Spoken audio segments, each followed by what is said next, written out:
Welcome to the very first TBR Tuesday, where I'm going to be breaking down a volume of manga or a light novel that I just recently read and giving you guys some spoiler-free details about it and then some spoiler-filled details about it.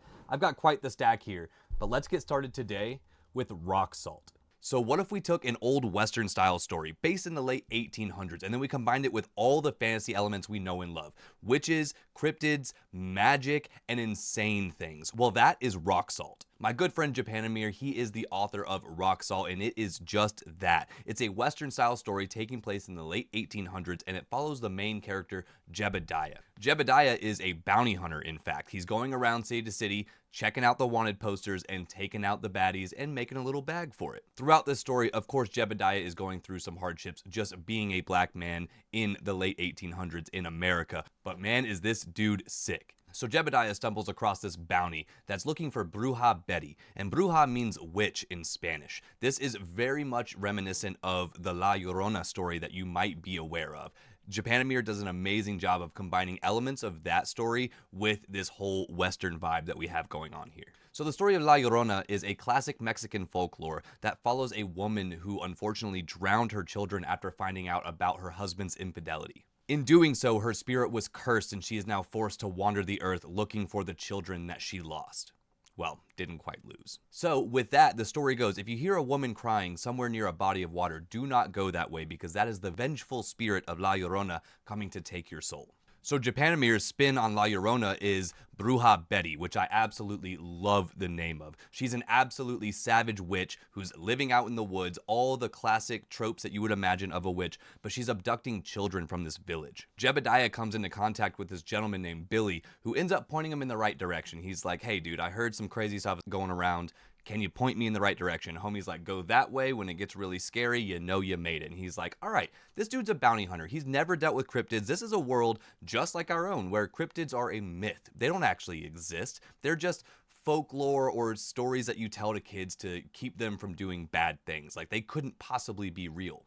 Right? Wrong. Like he's told, there's a witch out in these woods abducting kids and it is bad. And then this moment sparks Jebediah's journey that we are about to follow throughout this book series, and it is so exciting. The way Amir manages to open this world up for us very slowly but very deliberately is immaculate. I love going through this journey of slowly discovering new cryptids, how the world actually works, what the magic is actually like in this world. I'm hoping that maybe one day Jebediah gets some magic or something like that, because for all intents and purposes, everything I know now just from reading the first light novel, Jebediah is more or less a normal human. He doesn't have any magical abilities. He's just out here with two sawed-off shotguns and his badass horse Tallulah, and he is taking care of business. The way this series tackles racial diversity is fantastic because not only do we have different ethnicities within humans, but we have different species within cryptids, i.e. goblins, witches, and other creatures that I haven't even had a chance to meet yet. And within that, you can see certain creatures in the fantasy world are also being discriminated against because of the color of their skin, the places they live, the gods they worship, and things like that. So not only getting to see the plight from a human perspective, but also from a fae perspective is incredible. And it really gives it a grounding feature to someone who might not fully appreciate the lengths at which people go to discriminate against people. Another thing I really appreciated about Amir's writing in this is how raw and real it was. Again, our main character is a black man going through the United States as a bounty hunter in the late 1800s. It is not a comfortable place for this man, and the things that these people say to him are truly despicable. There are multiple moments within this book where I got uncomfortable reading the words that these people were saying to our main character Jebediah, and I think that's an incredibly important writing mechanic that Amir used in this. Not having personally gone through this level of discrimination, but seeing it clearly written on the pages here really made me feel for Jebediah and gave me a better understanding of the plight that he and obviously many others have gone through. But it doesn't stop there. Amir goes on to continue that dialogue with some other creatures within this story as well. The fact that Amir was able to put that discomfort within the words and pages of this story, but also show Jebediah rising up above that and not letting things like that put him down, are such a powerful message that is added to an already amazing and immersive story. Within 120 pages of the first light novel, you get so many different experiences and so many opportunities to connect with the main character, regardless of where you come from in life. And if it's not the main character you're directly connecting with, it will be his companions and the other people who surround him. I love that this takes place in an old Western vibe. It feels something along the lines of Django Unchained meeting some insane fantasy story like Aragon. The way Amir has set this up, I cannot wait to meet more cryptids within this world. The fact that there could possibly be anything encountered within this story is so exciting for me, and another reason why I just cannot wait to keep reading this. So I hope that's enough of an introduction to get you into this story. I highly recommend you reading it. But from this point on, we are going to enter spoiler territory. I would like to go into a more in-depth conversation about this story and the things that it touches on. Continue at your own discretion because you should absolutely read this story first. Okay, so now that the spoiler warning is out of the way, let's get into the real meat of what this story is, because oh my god, this was wild. Starting off with Jebediah just going after Bruja Betty, not having any clue what he's getting into is insane.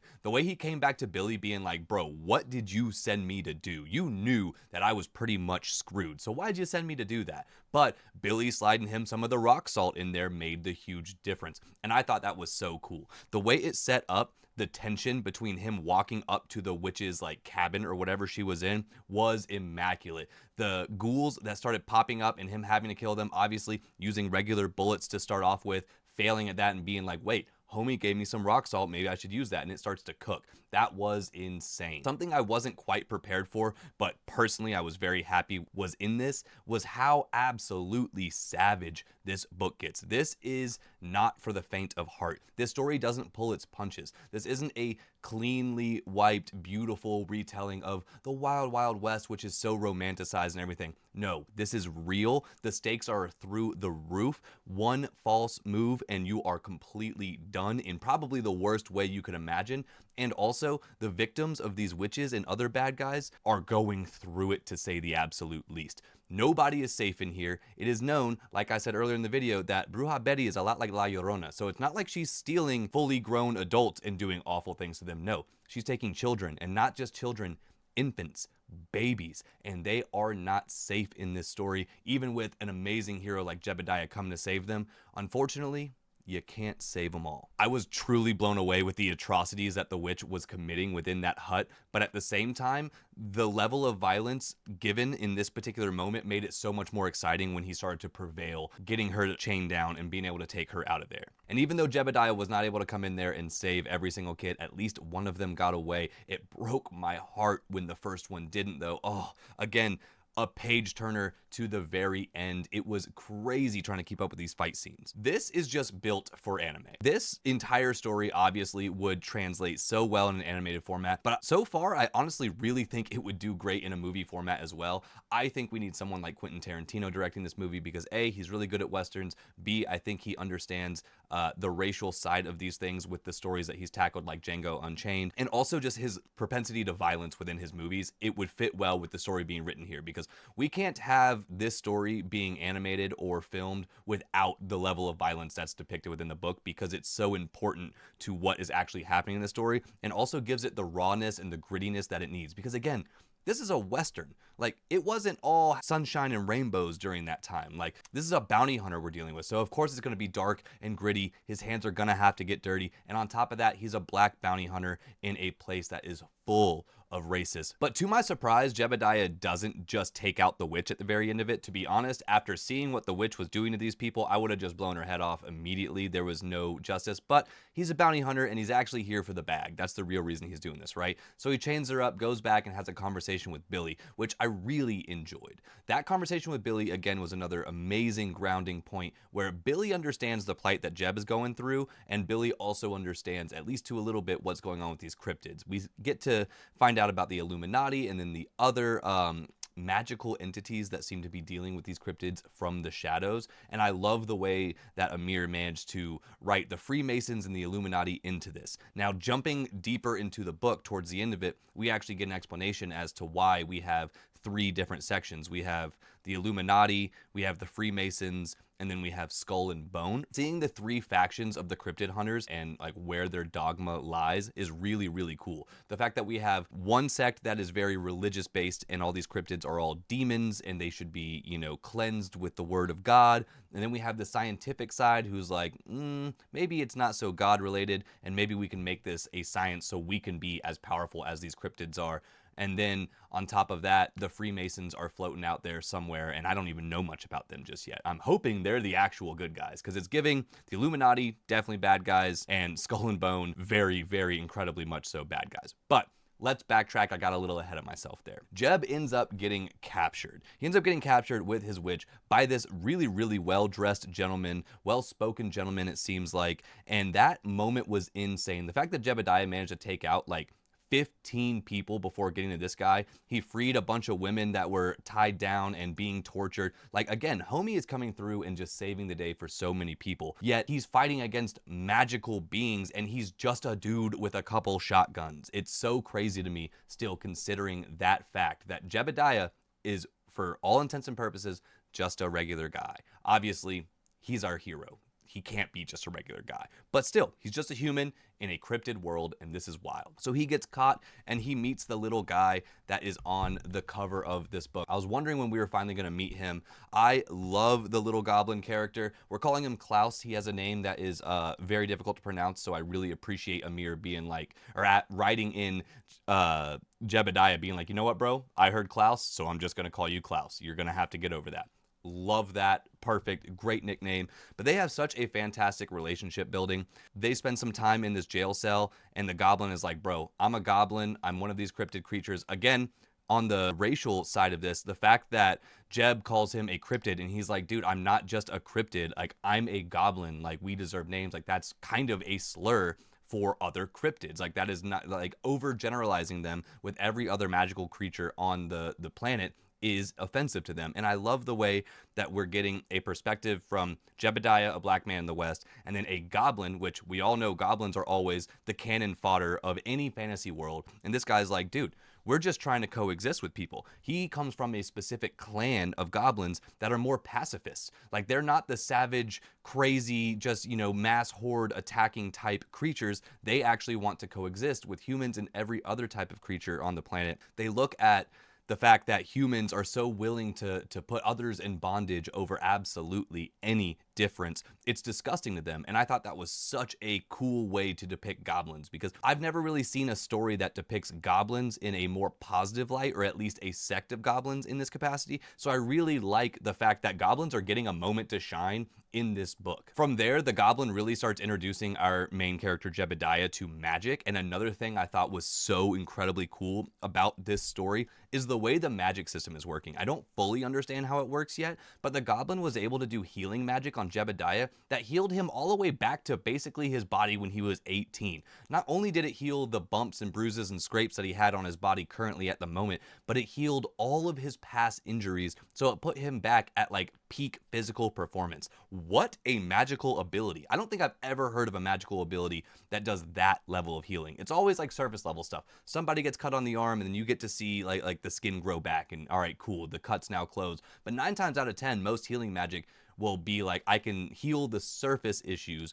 but I cannot heal the issues internally, or it takes some insane high level of it. And this goblin was able to whip that up in no time. That was so cool. They also went on to get this binding contract together. Since Jebediah ended up saving him, he's like, you ended up saving me from this, so let's enter a soul binding contract. I owe you my life, so I will support you with my life. So now Jebediah has a clean companion who is a magical being, which is fixing the issue that we were running into of like, hey, Jebediah is a regular guy. How is he supposed to fight like warlocks and witches and all these crazy things? Like, dude, you got 2 sawed-off shotguns, which means you got 4 shots at a time, man. 4 shots, that's it. If they don't work or they miss, it's GG's for the homie. And he's already had a couple close encounters, so we really need a companion like this. We've now added a magical companion to the crew. Like, these two's relationship is fantastic from the jump. I think I'm really going to enjoy them growing closer and figuring more out about each other. And also, I love that Klaus is a fantastic world building type character, because he knows so much more about the world than we know as readers, and he's going to be the one to help open up that world for us, and I'm really excited to see that.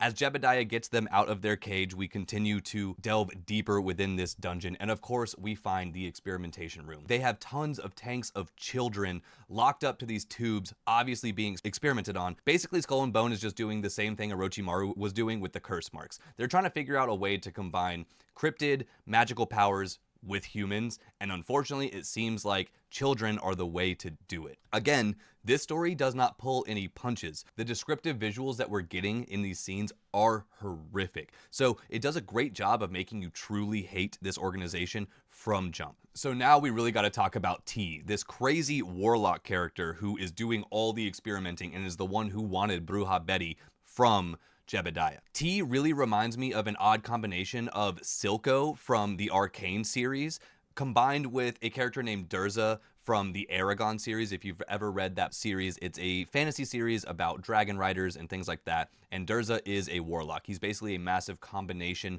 of a bunch of different souls to become an insanely powerful magician. And the type of character that T is really seems like an odd combination of these two characters. He's absolutely overpowered, he seems incredibly ominous, and he is vicious. The fact that he's torturing Bruja Betty is kind of a great thing because she was doing atrocities earlier and she absolutely deserves it, but all the other things going on in this room are just horrendous. And of course, Jebediah pulls up and a fight ensues, mainly because he wants to get Bruja Betty to take her back to town just to get the bounty. It's still kind of insane to me how about his business that Jebediah really is, because homie is locked in a dungeon with a goblin and finally gets out, and instead of just dipping and leaving and going home, he's like, let's go deeper in this dungeon, find my witch so we can get her out of here so I can make that bag. And that's exactly what they do.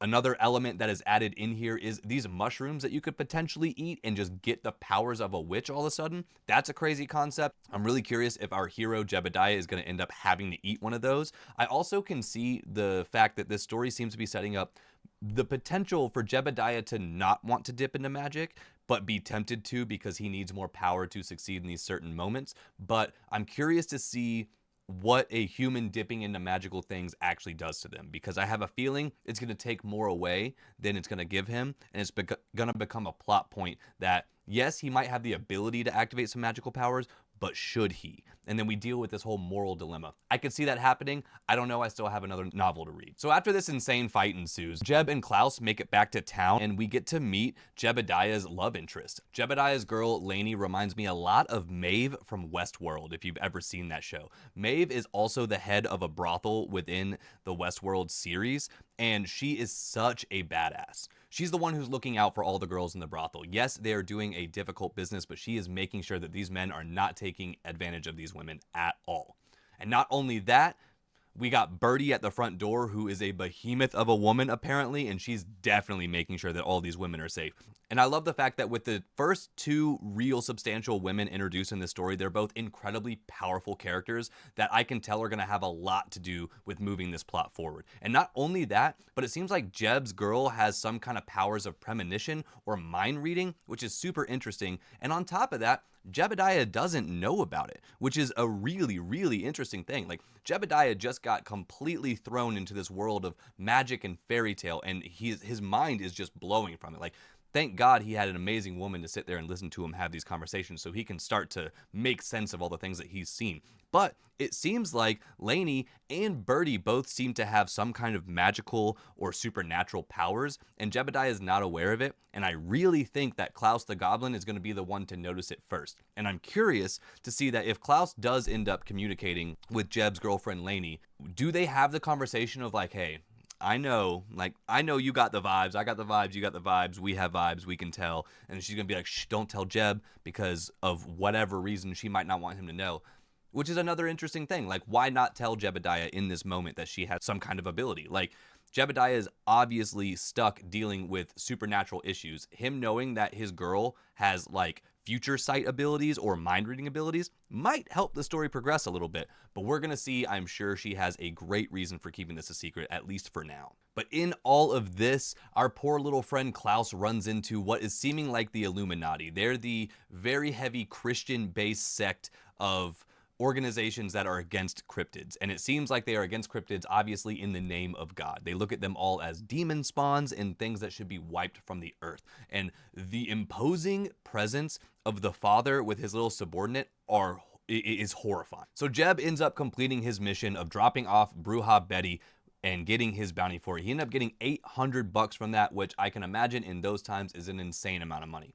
I hate to say this, but by this point in the story, we've spent enough time with Bruja Betty that I actually started to kind of enjoy her character. I was a little bit curious as to if maybe we had a little trio thing going on. Obviously, she's a rampant racist. Like, the nicknames that she calls Jebediah are just disgusting.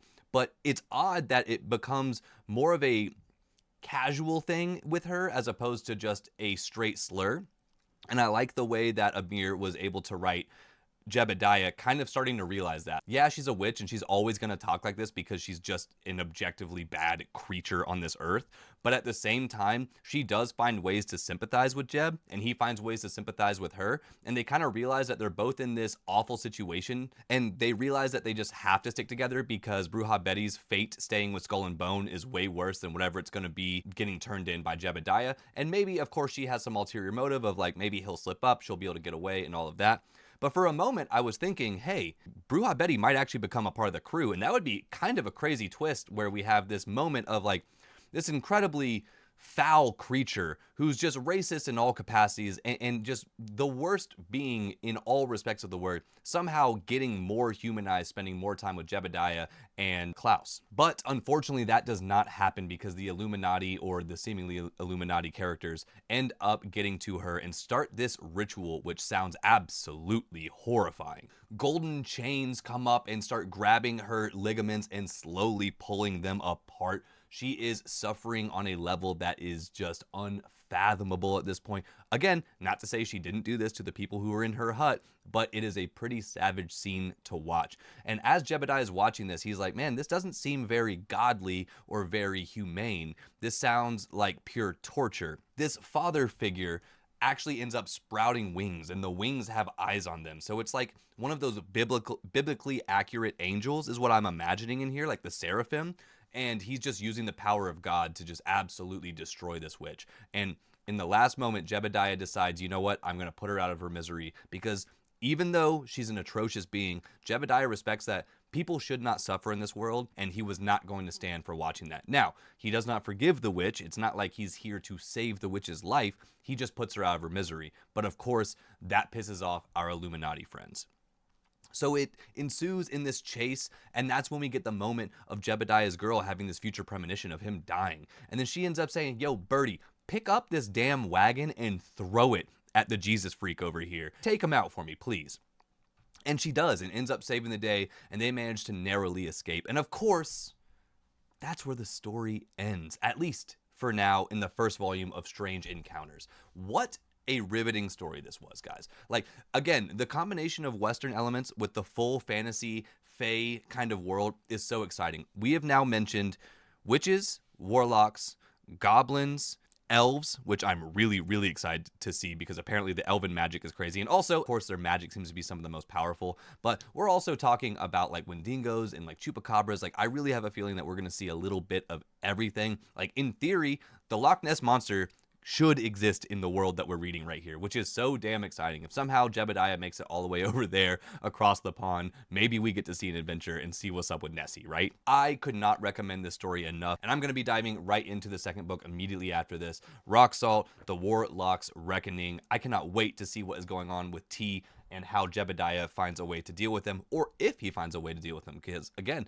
what if this is our big bad? Like, what if he still manages to get away? But to wrap this video up, I want to send a massive thank you and a congratulations to my friend Japanimir for sending me these books that he wrote. First off, getting any of your stories published in this capacity is a massive win. And not only does he have one light novel out, but he has 2 light novels out with a lot more content around that coming. That is a massive accomplishment, and we got to appreciate how awesome that is. And secondly, it's an amazing story. The imagination in this is fantastic. I love the combination of these multiple types of worlds. This is exactly what I would need to get into a story like this. I like Westerns and I like fantasy, but I like fantasy a lot more than I like Westerns. So this is a perfect way to drag me into this, and it is such a cool way to do it. I'm so excited to see this world open up more, learn more about the magic system, the different creatures and types of encounters that we're going to have within this story. And I just could not recommend it enough. I'm going to put links below to Japanimir, all of his socials, and ways to buy the first light novel and the second light novel, so you can go pick up your copy. You guys can expect another review just like this coming soon for the Warlock's Reckoning. This book is a little bit thicker than the last one, which means I get a lot more content to dig into, and I am so excited for that. And this video is going to be the first in a new series that I will be doing here on YouTube called TBR Tuesdays, my pile of to be read novels, manga, whatever it may be. I'm going to be using these moments to talk a little bit more in depth about whatever it is I'm reading, giving you guys manga reviews, book reviews, and just generally talking about the things that I'm reading on a week-to-week basis. So I hope that you guys look forward to tuning into these next time. I will catch y'all in the next video. And now, if you've made it this far in the video, please consider hitting that subscribe button. We have a link to the Discord in the bio if you would like to talk more directly with me and keep up with the streams that we do weekly. That is the best place to do it. And of course, if you'd like to follow me anywhere else, that is all down below. But more importantly, make sure you support the homie Japanimir for this amazing book series that we are getting to talk about. I cannot wait to join you guys again for another conversation about rock salt. Till next time.